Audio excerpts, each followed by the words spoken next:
नमस्कार साथियों, एक बार फिर से आप सभी का स्वागत है आपकी यूट्यूब चैनल इंग्लिश विद विकास झा में। आज के सेशन में हम प्रीवियस ईयर क्वेश्चंस को करने जा रहे हैं जो कि आपके केवीएस, एनवीएस इत्यादि एग्जामिनेशंस में पूछे जा चुके हैं। और ये टोटल क्वेश्चंस जो है ना आपके, ये सब्जेक्ट वर्ब एग्रीमेंट पे आधारित हैं, जिसमें हम देखेंगे कि किस तरह के फिलर बेस्ड क्वेश्चंस, किस तरह के सेंटेंस इंप्रूवमेंट वाले क्वेश्चंस या फिर एरर डिटेक्शन वाले क्वेश्चंस पूछे जाते हैं। क्लियर है? तो चलिए without making any further ado, let's begin the hunt. And the first question is, here it asks you to fill the appropriate form of verb. That is, one of the boys dash selected for the team. कहता है यहाँ पे one of the boys selected for the team. यहाँ पे आपको एक ऐसे verb का चयन करना है जो इस सेंटेंस को कंप्लीट बना दे, मीनिंगफुल के साथ साथ। तो देखेंगे यहाँ पे क्या है कि हम आप बॉयज को देख करके कंफ्यूज हो जाते हैं कि ये हमारा रियल सब्जेक्ट है, लेकिन ऐसा नहीं है। ऐसा इसलिए नहीं है क्योंकि हम यहाँ देख रहे हैं एक प्रीपोजिशन है हमारा ऑफ, और ऑफ के बाद यानी कि किसी भी प्रीपोजिशन के बाद जो आने वाला नाउन या प्रोनाउन होता है वह उस प्रीपोजिशन का ऑब्जेक्ट होता है, जिसे हम प्रीपोजिशनल ऑब्जेक्ट कहते हैं। इस बात को आप ध्यान रखेंगे, ठीक है ना। और हम सबको पता है कि प्रीपोजिशनल ऑब्जेक्ट है, यानी कि ऑब्जेक्ट के अनुसार हम कभी भी वर्ब का चयन नहीं करते हैं। क्लियर है? अर्थात हमारा रियल सब्जेक्ट जो है वन है, और वन क्या बता रहा है कि बहुत सारे बच्चे हैं, उनमें से कोई भी एक, ठीक है ना, उनमें से एक की बात की जा रही है। और वन हमारा सिंगुलर होता है, जिस कारण से हमें सिंगुलर वर्ब का चयन करना पड़ेगा। और ये सारे के सारे option except option number C आपके प्लूरल है, और सी आपका जो है यहाँ पे करेक्ट आंसर हो जाएगा। क्लियर है? चलिए नेक्स्ट की ओर बढ़ते हैं। नेक्स्ट हमारा कहता है each of the students dash given an I card. एक बार फिर से आपको एक ऐसे वर्ब का चयन करना है जो सब्जेक्ट के अकॉर्डिंग हो, और यहाँ पे रियल सब्जेक्ट हमारा है ईच। ईच का मतलब होता है प्रत्येक। प्रत्येक मतलब क्या है? प्रति जोड़ एक, अर्थात यहाँ पे बात की जा रही है हर एक की जिसकी संख्या 2 या 2 से अधिक हो। मतलब यहाँ पे क्या है? स्टूडेंट्स है, और स्टूडेंट्स की संख्या 2 या 2 से अधिक है, और उन सबको आप सेपरेटली इंडिविजुअली रिप्रेजेंट कर रहे हैं थ्रू दिस वर्ड ईच। और ईच जो हमारा होता है, it is always singular in form, that's why it requires a singular verb. और हमारा जितना भी ऑप्शन इसमें हम देख रहे हैं एक्सेप्ट वॉज, हमारा सारे के सारे क्या है? प्लूरल है, जिस कारण से आपका ऑप्शन नंबर डी जो है करेक्ट आंसर हो जाएगा। क्लियर है? चलिए नेक्स्ट की ओर बढ़ते हैं। नेक्स्ट हमारा कहता है a number of students dash absent today. अब यहां देखेंगे कि ए नंबर ऑफ के साथ एक कॉन्सेप्ट है। ए नंबर ऑफ के बाद हम जानते हैं कि प्लूरल काउंटेबल नाउन का प्रयोग होता है, लेकिन आने वाला जो वर्ब होता है ना हमारा, वो होता है प्लूरल वर्ब। क्लियर है? ये देखेंगे ए नंबर, यहां पे हम ए देख करके यह अनुमान न लगा लें कि आगे हमारा सिंगुलर आने वाला है, ठीक है ना। और हम ए नंबर का प्रयोग करते हैं सेवरल के सेंस में, याद रखना है आपको। A number of is equal to आप लिख सकते हैं मेनी या सेवरल। क्लियर है? इस सेंस में। और आपको पता है कि सेवरल जो होता है हमारा एक प्लूरल प्रोनाउन के रूप में प्रयुक्त होता है, ठीक है ना, और एडजेक्टिव के रूप में भी। अर्थात आपका सही आंसर जो हो जाएगा, क्या हो जाएगा? That will be option number C. Clear है? क्योंकि इज हमारा सिंगुलर है, वॉज भी हमारा सिंगुलर है, और हैज भी हमारा सिंगुलर है। चलिए नेक्स्ट की ओर बढ़ते हैं। नेक्स्ट हमारा है, कहता है the quality of the mangoes dash not good. अब यहां बताइए कि किस चीज की बात हो रही है? हमारा रियल सब्जेक्ट आखिर है कौन? क्वालिटी है या फिर मैंगोज है? तो आपने पहले क्वेश्चन में देखा होगा कि मैंने बताया था आपको कि प्रीपोजिशन के बाद आने वाला जो हमारा नाउन या प्रोनाउन होता है वो ऑब्जेक्ट होता है उस प्रीपोजिशन का, और कभी भी इस बात का निर्धारण कि वर्ब कैसा आएगा ऑब्जेक्ट के अनुसार नहीं किया जाता है। जिस कारण से हम देखेंगे ये जो आपका है ना वेग हो जाएगा, ये रियल सब्जेक्ट है ही नहीं। Here we are talking about the quality of mangoes, not we are talking about in particular mangoes. तो रियल सब्जेक्ट हमारा क्या हो जाएगा? Quality, and quality itself is singular in form, that's why we have to use a singular verb here. और हम देख रहे हैं कि in option we find that resides in option number D. Clear है? चलिए नेक्स्ट की ओर बढ़ते हैं। नेक्स्ट हमारा कहता है नीदर द टीचर नॉ द स्टूडेंट्स डैश प्रेजेंट। कहता है न तो शिक्षक और न ही विद्यार्थी लोग जो थे वो प्रेजेंट थे। आप देखेंगे यहां पे हमारा एक को रिलेटिव कंजंक्शन होता है, नीदर नॉर, ईदर और, नॉट ओनली बट ऑल्सो। इनमें क्या होता है कि जो हमारा वर्ब है ना, जहां पे उसका प्रयोग होना है, अगर ये दो सब्जेक्ट्स को जोड़ रहे हैं उस स्थिति में, तो देखेंगे कि ये अपने नियरेस्ट सब्जेक्ट के नंबर को फॉलो करते हैं। और जब हम वर्ब से बाईं ओर चलते हैं तो पहला नियरेस्ट वाला जो पार्ट है क्या है आपका, द स्टूडेंट्स। उसके बाद आपका आता है द टीचर, अर्थात हम किसके अकॉर्डिंग वर्ब का चयन करेंगे, द स्टूडेंट्स। और स्टूडेंट्स हमारा क्या है, ये हमारा प्लूरल है। और जैसे ही आपका ये प्लूरल है, आप किसका चयन करेंगे, प्लूरल वर्ब का। ऑप्शन में भी अगर ऑड वन आउट का प्रयोग करें तो आप आसानी से फाइंड आउट कर सकते हैं कि भैया सारे के सारे हमारे सिंगुलर हैं एक्सेप्ट ऑप्शन नंबर सी के। क्लियर है? चलिए नेक्स्ट की ओर बढ़ते हैं। नेक्स्ट हमारा है, कहता है one of my friends have gone to Delhi. अब यहां पे एक आपके सामने सेंटेंस दिया गया है और इसमें आपको क्या करना है, उस पार्ट का चयन करना है थ्रू ऑल दीज ऑप्शंस कि किस में कोई गलती है। तो हमने देखा था, एक किया था वन ऑफ द वाला, तो उसमें देखा था कि वन ऑफ के बाद हम प्लूरल काउंटेबल नाउन का प्रयोग करते हैं। यहां पे है, सही है, वन के बाद ऑफ का प्रयोग कर दिया। द का प्रयोग इसलिए नहीं हुआ क्योंकि आपने माई जो है पॉजेसिव एडजेक्टिव का प्रयोग कर लिया। और आपको पता होना चाहिए कि जितने भी डिटर्मिनर्स हैं, खास करके डिटर्मिनर के साथ एक ही कोई आएगा। जैसे पॉजेसिव एडजेक्टिव भी एक प्रकार का डिटर्मिनर है, आर्टिकल भी एक प्रकार का डिटर्मिनर है। क्लियर है? अब हमने देखा था कि वन हमारा जो रियल सब्जेक्ट है ये सिंगुलर होता है, जिस कारण से हम क्या करेंगे, हैव का प्रयोग नहीं करेंगे, हैज का प्रयोग करेंगे। अर्थात यहां पे हम देखेंगे कि हैव का प्रयोग नहीं, हैज का प्रयोग किया जाएगा। अर्थात आपका ऑप्शन नंबर बी जो है ये आपका सही हो जाएगा, जिसमें कि कोई एरर है।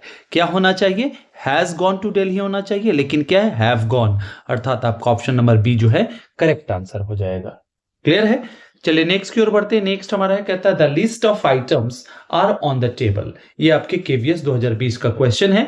इसमें कहा गया है कि किस पार्ट में आपको एरर लग रहा है, उसका आप चयन करें।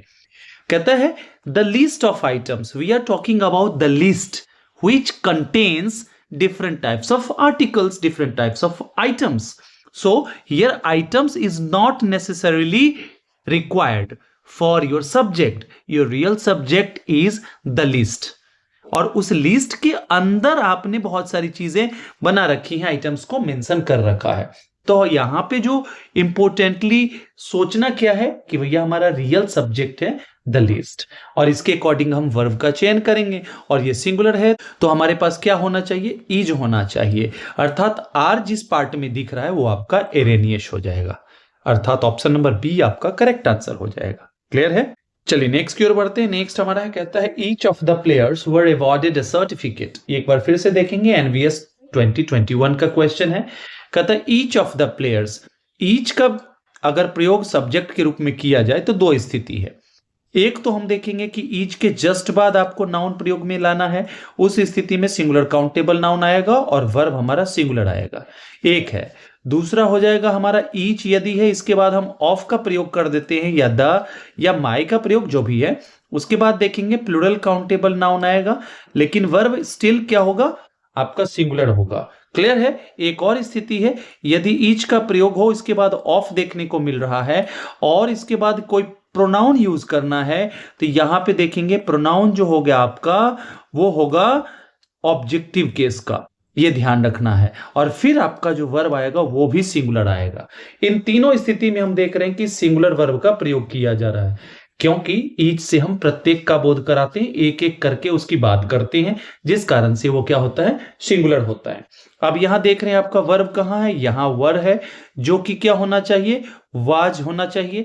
अर्थात देखेंगे ऑप्शन नंबर बी है जिसमें कि कोई एरर कंटेन कर रहा है, अर्थात ये आपका करेक्ट आंसर हो जाएगा। क्लियर है? चलिए नेक्स्ट की ओर बढ़ते हैं। नेक्स्ट हमारा है, कहता है a pair of shoes were found near the door. कहता है दरवाजे के पास एक जोड़े जूते को पाया गया, मतलब एक जोड़ा जूता मिला।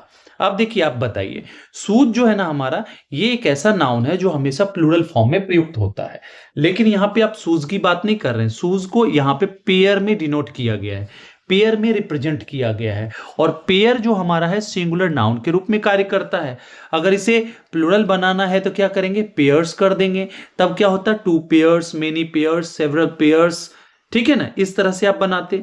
लेकिन ये हमारा है सिंगुलर फॉर्म में, जिस कारण से हमें क्या करना पड़ेगा, वाज का प्रयोग करना पड़ेगा। अर्थात ऑप्शन नंबर बी एक बार फिर से आपका सही आंसर हो जाएगा। एक बार और मैं बता दूं आपको कि कुछ ऐसे हमारे नाउन्स होते हैं जो जोड़े में अर्थात पेयर में जिनका यूज किया जाता है, या यूं कहे कि जिनके दो पार्ट्स होते हैं। जैसे आपके सामने हो गया शूज हो गया, स्लीपर्स हो गया, सॉक्स हो गया, टोंग्स हो गया, पिंसर्स हो गया, स्पेक्टिकल्स हो गया। इसमें देखेंगे कि इनके दो पार्ट्स होते हैं। अगर एक पार्ट को इनसे अलग कर दिया जाए तो दूसरा बेकार हो जाता है, अर्थात ये हमेशा प्लूरल फॉर्म में प्रयुक्त होते हैं।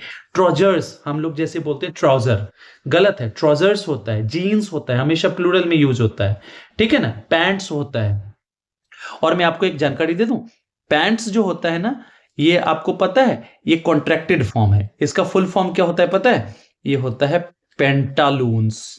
आपने एक ब्रांड का नाम भी सुना होगा, पेंटालून्स। तो पेंटालून्स का शॉर्ट फॉर्म होता है पैंट्स। ये ध्यान रखना है आपको। जैसे हम आप बोलते हैं ना मार्केट का शॉर्ट फॉर्म, डेमोन्स्ट्रेशन का शॉर्ट फॉर्म, तो ये है इसका शॉर्ट फॉर्म पेंटालून्स का। क्लियर है? चलिए नेक्स्ट की ओर बढ़ते हैं। नेक्स्ट हमारा है, कहता है he as well as his friends are responsible for the loss. कहता है कि वह और साथ ही साथ उसके जो मित्र है ना, वो इस लॉस के लिए जिम्मेदार है। क्लियर है? बहुत सारे कॉन्सेप्ट्स यहां सीखेंगे आप। कहता है यदि दो सब्जेक्ट हमारा, ठीक है ना, एज वेल एज से जुड़ा हो तो वहां पे देखेंगे कि रियल सब्जेक्ट हमारा पहले वाला होता है। अब आप कहेंगे सर ऐसा क्यों होता है? तो ऐसा इसलिए होता है, अब यहां समझेंगे। एक कंजंक्शन होता है हमारा एंड, और एक होता है हमारा एज वेल एज, ठीक है ना। ये दोनों हमारे क्यूमुलेटिव कंजंक्शन के रूप में प्रयुक्त होते हैं। क्यूमुलेटिव का मतलब होता है जो सिंपली किसी चीज को जोड़ने का कार्य करता हो। वो सिंपली क्या करता है? दो स्टेटमेंट्स, दो फैक्ट्स, दो आइडियाज या दो वर्ड्स को जोड़ने का काम करता हो, ठीक है ना। अब देखेंगे कि ये जो है ना हमारा इक्विवेलेंट, मतलब ये जिनको जोड़ता है ना वो बराबर दर्जे के होते हैं, बराबर के इंपॉर्टेंस रखते हैं, ठीक है ना। लेकिन एज वेल एज का हम वहां प्रयोग करते हैं जब पहले वाले को ज्यादा इंपॉर्टेंट दिखाया जाता है दूसरे वाले की अपेक्षा। इसी कारण से हम देखते हैं कि इससे जुड़े हुए सब्जेक्ट में जो पहला होता है वो आपका रियल सब्जेक्ट होता है। क्लियर है? और आपको पता है कि जैसे ही हो गया तो यहां पे क्या होना चाहिए? इज होना चाहिए। अर्थात आपका ऑप्शन नंबर बी एक बार फिर से क्या हो जाएगा? सही हो जाएगा, जिसमें कि कोई एरर है। क्लियर है? इसके बाद और चलते हैं, देखते हैं रिस्पॉन्सिबल के साथ हम देखेंगे कि फॉर और टू दोनों का प्रयोग किया जाता है।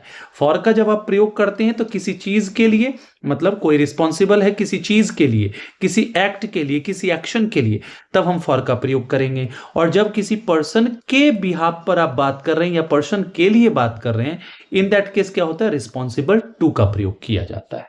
यह ध्यान रखना है। जैसे मैंने बताया कि I am responsible to you but I am responsible for this cause, ये ध्यान रखना है। चलिए नेक्स्ट की ओर बढ़ते हैं। नेक्स्ट हमारा है, कहता है she along with her friends are going to the picnic. कहता है she along with her friends are going to the picnic. Similarly जैसे हमने देखा एज वेल एज का प्रयोग होता है, उसी सेंस में हम विथ का प्रयोग करते हैं, अलोंग विथ का प्रयोग करते हैं, टुगेदर विथ का प्रयोग करते हैं, बिसाइड्स का प्रयोग करते हैं। और इससे पहला वाला जो होता है ना हमारा, वो रियल सब्जेक्ट होता है। एक बार फिर देखेंगे कि आर यहां आवश्यक नहीं था, इसे हमें किस में तब्दील करना पड़ेगा? इज में। अर्थात आप देखेंगे इसका जो इंप्रूवमेंट होगा वो आपको बताना है। यहां पे एरर डिटेक्शन की बात नहीं है, यहां पे आपका ऑप्शन नंबर ए हो जाएगा। क्लियर है? आई होप कि आप ये एंजॉय कर रहे होंगे सेशन। अगर ऐसा है तो लाइक शेयर सब्सक्राइब करते रहिए। तो चलिए आगे बढ़ते हैं नेक्स्ट की ओर, बिना देर किए हुए, बिना विलंब किए हुए। चलिए नेक्स्ट की ओर बढ़ते हैं। नेक्स्ट हमारा कहता है each of the answers were checked carefully. अब कहता है कि प्रत्येक आंसर को क्या किया गया? केयरफुली चेक किया गया, उसका निरीक्षण किया गया, उसकी जांच की गई। क्लियर है? केयरफुली, ठीक है ना। अब कहता है यहां पे कौन सा ऐसा पार्ट है जिसमें हमें इंप्रूवमेंट की आवश्यकता है? अगर नहीं है तो आपका ऑप्शन नंबर डी आंसर हो जाएगा। हमने इतना क्वेश्चन कर लिया है कि जैसे आपने देखा यहां ईच है तो आपके दिमाग में छप गया होगा कि यहां पे सिंगुलर वर्ब का चयन करना है। क्लियर है? अर्थात होना क्या चाहिए? वॉज। तो देखेंगे कि कौन सा ऐसा पार्ट है जिसमें हमें बदलाव की आवश्यकता है, तो क्या हो जाएगा? ऑप्शन नंबर बी हो जाएगा। अगर आप आर लगा भी रहे तो भी तो ये प्लूरल है हमारा, तो हम क्या करेंगे? यहां पे वॉज का प्रयोग करेंगे। क्लियर है? चलिए नेक्स्ट की ओर बढ़ते हैं। नेक्स्ट हमारा है, कहता है the teacher and guide is very helpful. आप देखेंगे कि ये सेंटेंस क्या सही है या इसमें इंप्रूवमेंट की आवश्यकता है। यहां पर फिर आप एक कॉन्सेप्ट को सीखेंगे, क्या है? ये हमारा सब्जेक्ट है। क्लियर है? यहां भी आपका सब्जेक्ट है। तो आपने सोच लिया होगा कि ये दो सब्जेक्ट हो गए, जबकि ऐसा नहीं है। अब देखना है क्यों, क्योंकि यहां पे देख रहे हैं कंजंक्शन एंड इन दोनों को जोड़ रहा है, लेकिन हमारा जो आर्टिकल है सिर्फ एक के साथ जुड़ा हुआ है। तो ये क्या दर्शाता है, या यूं कहें कि ऐसा क्या होता है आर्टिकल के प्रयोग में लाने से। ऐसा इसलिए होता है, देखेंगे कोई आर्टिकल मैं द ले रहा हूं, इसके बाद अगर कोई सब्जेक्ट है, फिर आपका एंड है और फिर आपका सब्जेक्ट है। इसका मतलब होता है कि एक ही व्यक्ति है जो दो भूमिका को निभा रहा है। क्लियर है, अर्थात ये सिंगुलर माना जाएगा और अपने साथ वर्ब भी सिंगुलर ही लेगा। तो अर्थात देख रहे हैं ये सिंगुलर वर्ब है, अर्थात इसमें किसी भी प्रकार की इंप्रूवमेंट की आवश्यकता नहीं है। लेकिन जब हम देखेंगे द प्लस सब्जेक्ट है, फिर एंड है और फिर द है और फिर आपका सब्जेक्ट है, इस स्थिति में ये दो भिन्न व्यक्तियों का बोध कराएगा, दो भिन्न पदों का बोध करा सकता है, दो भिन्न वस्तुओं का बोध करा सकता है, जिस कारण से क्या हो जाएगा, ये प्लूरल माना जाएगा और अपने साथ एक प्लूरल वर्ब लेगा। क्लियर है, लेकिन यहां देख रहे हैं कि ऐसी स्थिति नहीं है, अर्थात ऑप्शन नंबर डी जो है आपका करेक्ट आंसर हो जाएगा। क्लियर है, चलिए नेक्स्ट की ओर बढ़ते हैं। कहता है 1/3 of the population are unemployed. अब देखिए यहां पे जब हम बात कर रहे हैं पॉपुलेशन की, तो पॉपुलेशन जो है ना, ये कलेक्टिव वे में पूरी संख्या का बोध कराता है, जिस कारण से ये क्या हो जाता है, हमारा सिंगुलर हो जाता है। ठीक है ना, अब यहां पे बात की जा रही है, अगर ये खुद सिंगुलर है तो उसके 1/3 की बात की जा रही है, तो मतलब मान लिया जाए कि जनसंख्या 1 है तो उसका 1/3 भी तो 1 से कम ही होगा ना, इस कारण से ये भी हमारा सिंगुलर हो जाएगा और हम क्या करेंगे, इसके साथ सिंगुलर वर्ब का चयन करेंगे। अर्थात इसमें तो इंप्रूवमेंट की आवश्यकता है, आर नहीं होना चाहिए था, इज होना चाहिए था। अर्थात हमारा ऑप्शन नंबर ए जो है करेक्ट आंसर हो जाएगा। और देख रहे हैं अगर ऑप्शन बी की ओर चलें तो देखते हैं वर्ब प्लूरल है, सी में हैव प्लूरल है। क्लियर है, एक बार ना सभी ऑप्शंस की भी जांच जरूर कर लें, हो सकता है कि इससे बेहतर ऑप्शन नजर आ जाए। चलिए नेक्स्ट की ओर बढ़ते हैं। नेक्स्ट हमारा कहता है the committee have taken it's decision. इस पूरे सेंटेंस को पढ़िए और आप आसानी से ढूंढ लेंगे कि क्या है। देखिए कहता है द कमिटी, चलिए कमिटी का प्रयोग हम सिंगुलर और प्लूरल दोनों रूपों में करते हैं। ठीक है ना, कैसे, when they are unanimous, it means when they are one, they have one decision, they have come to the point of a single decision. In that case the word committee is used singularly. Clear है, when they have separate ideas, when they have different opinions, in that condition the word committee becomes plural. But यहां देख रहे हैं क्या हमारा कि it's जो है ना, ये सिंपली बता रहा है क्या कि वे सब एक हैं, क्योंकि इट जो हमारा है ना ये सिंगुलर होता है और इसका पार्ट ऑफ स्पीच क्या है तो जानते हैं हमारा ये एडजेक्टिव होता है, एक पॉजिटिव एडजेक्टिव। क्लियर है, अब देखेंगे यहां पे हैव का प्रयोग नहीं होना चाहिए, यहां पे हमें हैज का प्रयोग करना पड़ेगा। क्लियर है, अर्थात ऑप्शन नंबर ए जो है आपका करेक्ट आंसर हो जाएगा। क्लियर है, चलिए नेक्स्ट की ओर बढ़ते हैं। नेक्स्ट हमारा कहता है more than one candidate that's disqualified. कहता है कि मोर देन वन, अब यहां कॉन्सेप्ट समझना है आपको। मोर देन वन का यदि प्रयोग हो, इस फ्रेज का यदि प्रयोग हो सब्जेक्ट पार्ट में, तो इसके बाद आने वाला जो हमारा नाउन होता है वो सिंगुलर काउंटेबल होता है, ये ध्यान रखना है। और वर्ब भी हमारा क्या होता है, सिंगुलर होता है। क्लियर है, लेकिन इसी में थोड़ा बदलाव कर दिया जाए तो देखेंगे माजरा बदल जाएगा। कैसे, अगर हम कर दें मोर लिख दें, ठीक है ना, उसके बाद हम सब्जेक्ट का प्रयोग कर दें, ठीक है, और फिर देन वन कर दें, तो इस स्थिति में देखेंगे कि क्या आएगा बदलाव जी। ये जो सब्जेक्ट हमारा है ना ये प्लूरल काउंटेबल हो जाएगा और आने वाला वर्ब भी जो होगा हमारा वो हो जाएगा प्लूरल वर्ब। ठीक है ना, इन सभी पॉइंट्स को आप लिखते जरूर रहे क्योंकि ये आपको एक रिवीजन करने के लिए मिल जाएगा एक जगह। क्लियर है, तो चलेंगे देखेंगे कि क्या आ जाएगा सिंगुलर वर्ब। तो हम देखेंगे आर हमारा प्लूरल है, वर हमारा प्लूरल है, हैव हमारा प्लूरल है, अर्थात ऑप्शन नंबर डी जो है आपका करेक्ट आंसर हो जाएगा। क्लियर है, चलिए नेक्स्ट की ओर बढ़ते हैं। नेक्स्ट हमारा कहता है bread and butter that's his favourite breakfast. ये आपका केवीएस 2020 का क्वेश्चन है। क्लियर है, कहता है कि ब्रेड एंड बटर, कहता है ब्रेड एंड बटर क्या है, ब्रेड अलग है, बटर अलग है, और जब खाने की बात आएगी ना तो ये एक दूसरे को क्या करेंगे, कॉम्प्लीमेंट करेंगे। मतलब कभी भी आप ब्रेड को सीधे तौर पे खाते हो, अगर सब्जी के साथ खा रहे हो तो वो खा रहे हो, बटर के साथ खा रहे हो तो वो खा रहे हो। तो ये दो या दो से अधिक जो भी हैं, ये सब मिलकर के एक डिश तैयार करते हैं, एक भोजन तैयार करते हैं, जिस कारण से क्या होगा, ये एक दूसरे को कॉम्प्लीमेंट करेंगे। कॉम्प्लीमेंट शब्द का मतलब ये होता है कंप्लीट करने वाला, अर्थात ये दोनों मिलकर के एक भोज्य पदार्थ के रूप में प्रयुक्त होते हैं। इस स्थिति में क्या हो जाएगा, ये हमारा सिंगुलर हो जाएगा और हमें सिंगुलर वर्ब की आवश्यकता भी पड़ेगी। अर्थात देख रहे हैं सारे ऑप्शंस छट गए एक्सेप्ट ऑप्शन नंबर सी के, जो कि आपका करेक्ट आंसर हो जाएगा। इसके साथ साथ कुछ और चीजों को भी समझ लेते हैं। जैसे मैंने बोला हॉर्स एंड कैरेज, तो देखेंगे यहां पे हॉर्स एंड कैरेज की जब बात हो रही है तो क्या बताइए, घोड़े के बिना गाड़ी की कोई भूमिका रहेगी, कोई उपयोग रहेगा? नहीं रहेगा। या आपके पास गाड़ी है, घोड़ा नहीं है, तो भी उपयोग नहीं रहेगा। ठीक है ना। तो ये इन दोनों में देखेंगे कि एक दूसरे को कॉम्प्लीमेंट का कार्य करते हैं। और इसी तरह से देखेंगे राइस एंड करी, सिमिलर वे में इसका भी प्रयोग होगा। ठीक है। इसी तरह से हम देखेंगे कि crown and glory, crown and glory, इसमें भी हम देखेंगे कि यही बात कही जाएगी। ठीक है ना। ये सब पेयर में यूज होते हैं एंड के साथ और सिंगुलर वे में प्रयुक्त होते हैं। ठीक है ना, ये ध्यान रखना है। चलिए नेक्स्ट की ओर बढ़ते हैं। नेक्स्ट हमारा कहता है the number of applicants dash increased this year. अब याद रखना है, हमने अभी बात की थी ए नंबर ऑफ की, आ गया the number of. The number of के बाद देखेंगे कि प्लूरल काउंटेबल नाउन का प्रयोग होता है, लेकिन आने वाला जो वर्ब होता है ना, वो सिंगुलर होता है। और वहीं ए नंबर ऑफ के बाद प्लूरल काउंटेबल नाउन तो आता है, बट वर्ब हमारा प्लूरल होता है। ऐसा क्यों होता है? तो मैंने आपको बताया था ए नंबर ऑफ का प्रयोग हम करते हैं मेनी या सेवरल के सेंस में, लेकिन दी नंबर ऑफ का प्रयोग करते हैं एक ग्रुप में, एक कलेक्टिव फॉर्म में। ठीक है ना, क्लियर है? एक निश्चित संख्या का बोध कराता है ये, जिस कारण से इसे सिंगुलर माना जाता है। और जैसे सिंगुलर हो गया तो इसके साथ वर्ब भी कैसा आएगा, सिंगुलर आएगा। अर्थात आपका ऑप्शन नंबर डी जो है करेक्ट हो जाएगा। क्लियर है? चलिए नेक्स्ट की ओर बढ़ते हैं। नेक्स्ट हमारा कहता है mathematics dash a difficult subject for many students. सच्चाई भी है, मैथमेटिक्स जो है ना, जिनको इंटरेस्ट नहीं उनके लिए क्या लगता है, टेढ़ी खीर लगता है।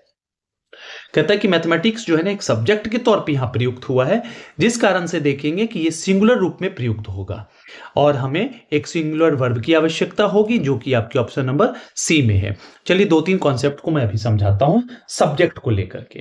देखेंगे कि सब्जेक्ट जो होता है ना, किसी भी सब्जेक्ट की बात कर रहे हैं, पठन पाठन का विषय है यदि वह, ठीक है ना, तो वो सिंगुलर वे में प्रयुक्त होता है।